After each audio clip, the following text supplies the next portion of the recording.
मृत्यु के बाद हमारी आत्मा के साथ क्या होता है। मृत्यु के बाद मृतक की आत्मा यमलोक पहुंचती है, लेकिन इस यात्रा में जीवात्मा को 47 दिन का समय लगता है।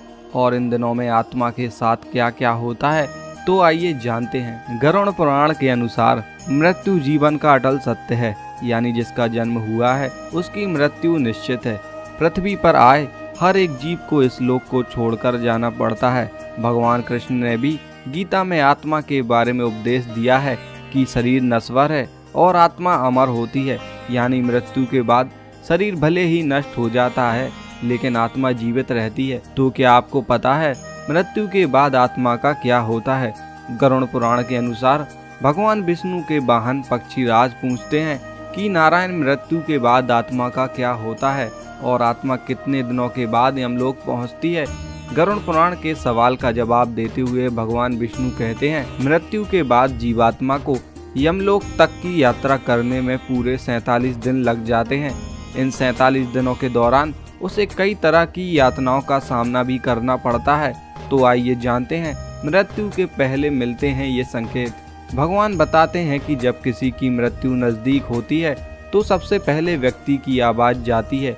इसके बाद मृत्यु से कुछ समय पहले ही व्यक्ति को दिव्य दृष्टि प्राप्त होती है, जिसमें मनुष्य सारे संसार को एक रूप में देखने लगता है और इस तरह से उसके शरीर की सभी इंद्रियां स्थिर हो जाती हैं।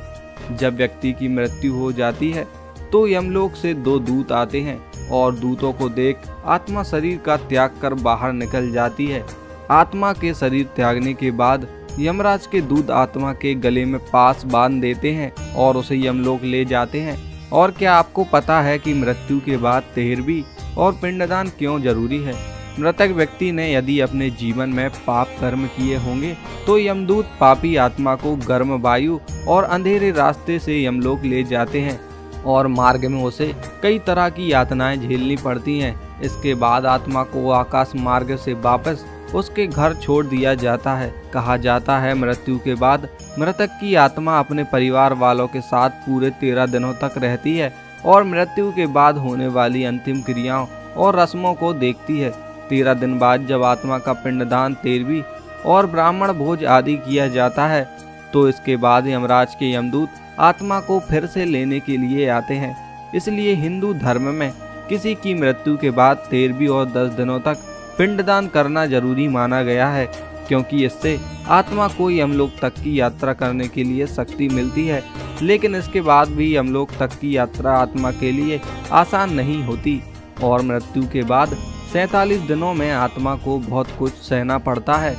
जब 13 दिनों के बाद यमदूत आत्मा को यमलोक ले जाने के लिए आते हैं तो आत्मा को सबसे पहले वैतरणी नदी पार करनी पड़ती है। इस नदी को गंगा नदी का ही रौद्र रूप माना जाता है। यह नदी लाल रंग की होती है क्योंकि इसमें आग की लपटें निकलती हैं। नदी पार करते हुए आत्मा को खतरनाक जीवों का दंश भी झेलना पड़ता है। इस नदी को पार करने में पूरे 47 दिन लग जाते हैं। लेकिन किसी व्यक्ति ने अपने जीवन काल में अच्छे कर्म किए हों या गोदान किया हो तो उसे ये यातनाएं नहीं झेलनी पड़ती, क्योंकि उसी गाय की पूंछ पकड़कर आत्मा वैतरणी नदी को पार करती है। गंगा नदी को पार करने के बाद जब आत्मा यमलोक पहुंचती है तो यहाँ यमराज उसके कर्मों का लेखा जोखा करते हैं। इस तरह से जीवन काल में किए कर्मों के अनुसार यमराज आत्मा को स्वर्ग या नरक भेजते हैं। इसलिए व्यक्ति को अपने जीवन में हमेशा अच्छे कर्म करने चाहिए, क्योंकि अच्छे कर्मों का फल न सिर्फ जीवन बल्कि मृत्यु के बाद भी मिलता है। मृत्यु के बाद आपके कर्म ही आपके साथ जाते हैं। यदि वीडियो अच्छी लगी हो तो हमारे चैनल को लाइक, शेयर एंड सब्सक्राइब जरूर करें।